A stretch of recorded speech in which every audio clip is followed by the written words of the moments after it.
नमस्कार, चलिए जानते हैं आज की देश और दुनिया की सिलेक्टेड काम की और महत्वपूर्ण 50 बड़ी खबरों को सिर्फ 10 मिनट में। लेकिन इससे पहले अगर आपने इस वीडियो को लाइक नहीं किया है तो लाइक कर दीजिए। वित्त मंत्री निर्मला सीतारमण 23 जुलाई को पेश करने वाली है केंद्रीय बजट 2024-25, जिसमें समाज के विभिन्न वर्गों को राहत देने के अलावा किसानों के लिए बजट में मोदी सरकार की बड़ी तैयारी। पीएम किसान को लेकर हो सकता है बड़ा ऐलान। संजय सिंह बोले, केजरीवाल का वजन 8.5 किलो घटा, नींद में 5 बार शुगर लेवल कम होकर 50 तक आया, कहा उनका कोमा में जाने का है खतरा। मणिपुर में सुरक्षा बलों के काफिले पर हमला, सीआरपीएफ जवान हुआ शहीद। जिरीबाम में कुकी उग्रवादियों ने की फायरिंग, जवान के सिर में लगी गोली। अनंत राधिका की शादी का हुआ रिसेप्शन, आशीर्वाद सेरेमनी में पहुंचे पीएम मोदी, शंकराचार्य सहित जुटे कई संत महात्मा। 46 साल बाद खुला जगन्नाथ मंदिर का खजाना, रत्न भंडार में लकड़ी के भेजे थे 6 संदूक, दूसरा दरवाजा खुलते ही बेहोश हुए एसपी। कारगिल विजय दिवस सेलिब्रेशन में वायुसेना के एयर शो, जगुआर विमान का त्रिशूल फॉर्मेशन, 10,000 फीट से नीचे उतरे कमांडो। 7 राज्यों की 13 सीटों पर उपचुनाव के आए नतीजे, इंडिया ने 10, एनडीए ने जीती 2 सीटें, एक निर्दलीय के खाते में गई। इंदौर में बना रिकॉर्ड, एक दिन में लगाए 11 लाख पौधे, अमित शाह ने भी किया प्लांटेशन। मध्य प्रदेश में 55 प्रधानमंत्री कॉलेज ऑफ एक्सीलेंस की हुई शुरुआत।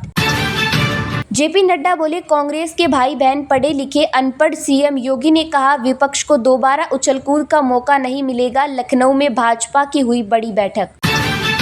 एक देश में एक परीक्षा पर 4 साल में 58 करोड़ खर्च, अब तक एक भी टेस्ट नहीं करा पाई राष्ट्रीय भर्ती एजेंसी, 2.5 करोड़ बेरोजगारों को झटका।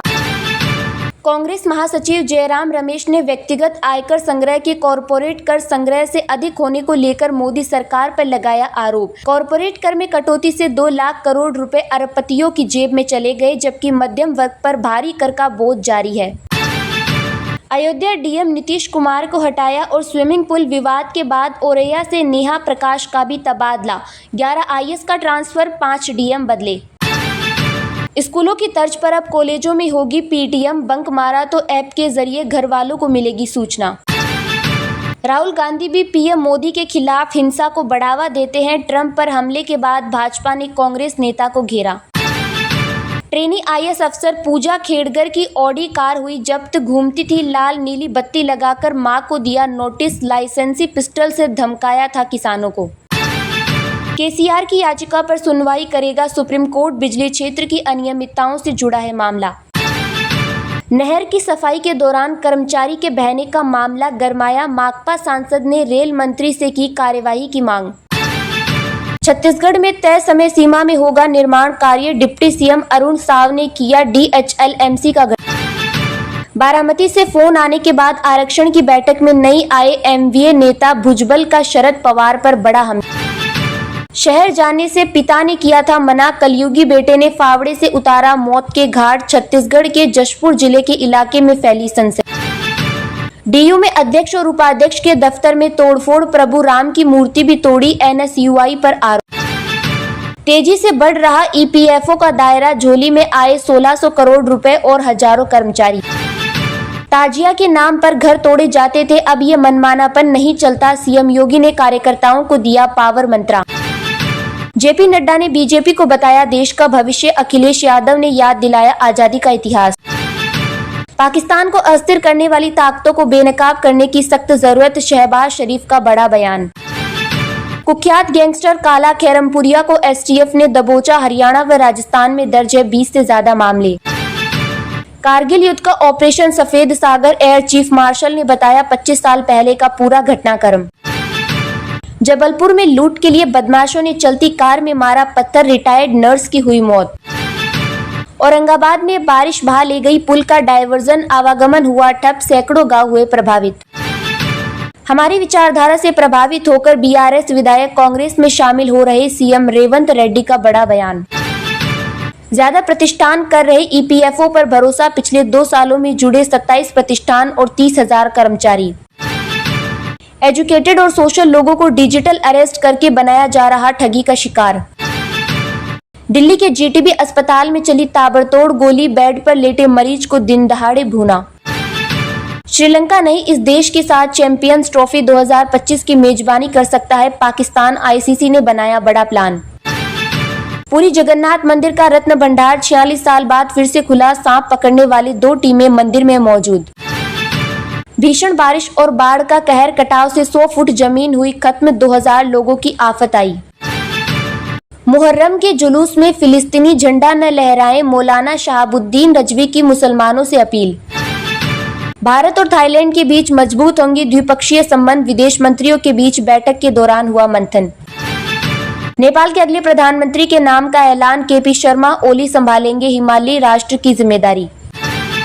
बस हादसे में 5 शव बरामद, एक भारतीय भी शामिल। तलाशी अभियान में जुटे 500 जवान। किसी भी स्थिति में बैकफुट पर आने की जरूरत नहीं, बीजेपी कार्यकर्ताओं से बोले योगी आदित्यनाथ। राधिका मर्चेंट को धोनी ने गले लगाकर दिया आशीर्वाद, मांग में सिंदूर फ्लॉन्ट करती दिखी अनंत अंबानी की दुल्हनिया। वित्त मंत्री निर्मला सीतारमण 23 जुलाई को पेश करने वाली है केंद्रीय बजट 2024-25, जिसमें समाज के विभिन्न वर्गों को राहत देने के अलावा किसानों के लिए बजट में मोदी सरकार की बड़ी तैयारी। पीएम किसान को लेकर हो सकता है बड़ा ऐलान। वित्त मंत्री निर्मला सीतारमण 23 जुलाई को केंद्रीय बजट 2024-25 पेश करने वाली है। ये उनका 7वां बजट होगा, जिसमें समाज के विभिन्न वर्गों को राहत देने के अलावा विकास को बढ़ावा देने की उम्मीद है। मिडिल क्लास के लिए इनकम टैक्स से लेकर क्षेत्र विशिष्ट जरूरतों की मांग सरकार के पास आ रही है। इस बजट में किसानों के लिए केंद्र की नरेंद्र मोदी सरकार कुछ बड़ा प्लान कर रही है।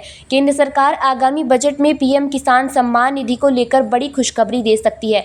बिजनेस टुडे टीवी ने सरकारी सूत्रों के हवाले से जानकारी दी है कि केंद्र की नरेंद्र मोदी सरकार आगामी बजट में पीएम किसान सम्मान निधि के लिए बजटीय आवंटन को 30% बढ़ाकर लगभग 80,000 करोड़ रुपए कर सकती है। सरकार ने अंतरिम बजट में पीएम किसान सम्मान निधि के लिए 60,000 करोड़ रुपए का आवंटन किया था, जिसमें प्रति किसान प्रति वर्ष 6,000 रुपए का भत्ता शामिल था। जून के आखिरी हफ्ते में आयोजित बजट पूर्व परामर्श बैठकों के दौरान कृषि प्रतिनिधियों द्वारा वित्त मंत्री निर्मला सीतारमण से की गई मांगों के बाद ये राशि बढ़कर 8,000 रुपए प्रति किसान हो गई। किसान यूनियन के बद्री नारायण चौधरी ने कहा कि उन्होंने वित्त मंत्री निर्मला सीतारमण से पीएम किसान के तहत आवंटन को 6,000 रुपए से बढ़ाकर 8,000 रुपए करने की बात कही है। वर्तमान में वर्ष के दौरान 3 किस्तों में किसानों को ये रकम भारतीय किसान संघ के बद्री नारायण चौधरी ने कहा कि हमने वित्त मंत्री निर्मला सीतारमण से पीएम किसान के तहत आवंटन को 6,000 रुपए से बढ़ाकर 8,000 रुपए करने का अनुरोध किया है, जो वर्तमान में वर्ष के दौरान 3 किस्तों में किसानों को हस्तांतरित किया जाता है। भाजपा ने राहुल गांधी पर प्रधानमंत्री नरेंद्र मोदी के खिलाफ हिंसा भड़काने का लगाया है आरोप। पार्टी ने अमेरिका के पूर्व राष्ट्रपति डोनाल्ड ट्रंप पर हुए हमले के बाद दी ये प्रतिक्रिया।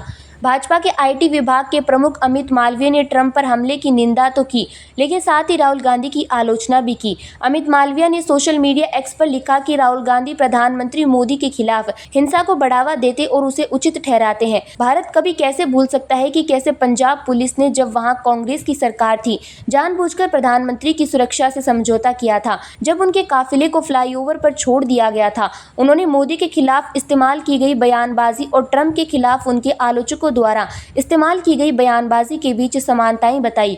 उन्होंने कहा कि गांधी ने मोदी को तानाशाह कहा है, ठीक उसी तरह जैसे डेमोक्रेट नेता और अमेरिकी राष्ट्रपति जो बाइडेन ने ट्रंप पर वार करते हैं। ट्रंप पर हत्या के प्रयास के बाद उनके कई समर्थकों ने दावा किया कि प्रतिद्वंदियों द्वारा उनके खिलाफ माहौल पैदा किया गया है।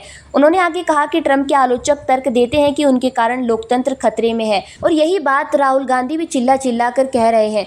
उन्होंने गांधी पर भारत के चुनाव में विदेशी हस्तक्षेप की कोशिश करने का आरोप लगाया और कहा कि यह शब्द कपटपूर्ण है। तीसरी बार असफल राहुल गांधी ने प्रधानमंत्री मोदी के खिलाफ हिंसा को बढ़ावा दिया है और उसे उचित ठहराया है, जिनसे वे कई बार चुनाव हार चुके हैं। कांग्रेस महासचिव जयराम रमेश ने व्यक्तिगत आयकर संग्रह के कॉरपोरेट कर संग्रह से अधिक होने को लेकर मोदी सरकार पर लगाया आरोप। कॉरपोरेट कर में कटौती से 2 लाख करोड़ रुपए अरबपतियों की जेब में चले गए, जबकि मध्यम वर्ग पर भारी कर का बोझ जारी है। विपक्षी पार्टी में सरकार पर यह हमला ऐसे वक्त किया है जब एक दिन पहले केंद्रीय प्रत्यक्ष कर बोर्ड की आंकड़ों में दिखाया गया है कि 5,74,357 करोड़ रुपए का शुद्ध प्रत्यक्ष कर संग्रह हुआ है, जिसमें 2,10,274 करोड़ रुपए का कॉरपोरेट कॉरपोरेट आयकर और रिफंड को छोड़कर 3,46,036 करोड़ रुपए का व्यक्तिगत आयकर शामिल है। कांग्रेस महासचिव और संचार प्रभारी जयराम रमेश ने कहा कि बजट की तारीख धीरे धीरे नजदीक आ रही है। 23 जुलाई को इसे पेश किया जाना है। जारी किए गए आंकड़ों से पता चलता है कि 1 अप्रैल से 1 जुलाई 2024 के दौरान सकल व्यक्तिगत आयकर संग्रह 3.61 लाख करोड़ रुपए था, जबकि सकल कॉरपोरेट कर संग्रह 2.65 लाख करोड़ रुपए रहा। उन्होंने कहा, यह उस बात की फिर से पुष्टि करता है जिसे हम लगातार कहते आ रहे हैं, लोग कंपनियों की तुलना में अधिक कर का भुगतान कर रहे हैं। रमेश ने कहा, जब डॉक्टर मनमोहन सिंह ने पद छोड़ा था तब व्यक्तिगत आयकर कुल कर संग्रह का 21% था, जबकि कॉरपोरेट कर 35% था। आज कुल कर संग्रह में कॉरपोरेट कर का हिस्सा तेजी से गिरकर एक दशक के सबसे निचले स्तर मात्र 26% पर आ गया, जबकि मध्यम वर्ग कर का भारी बोझ झेल रहे हैं।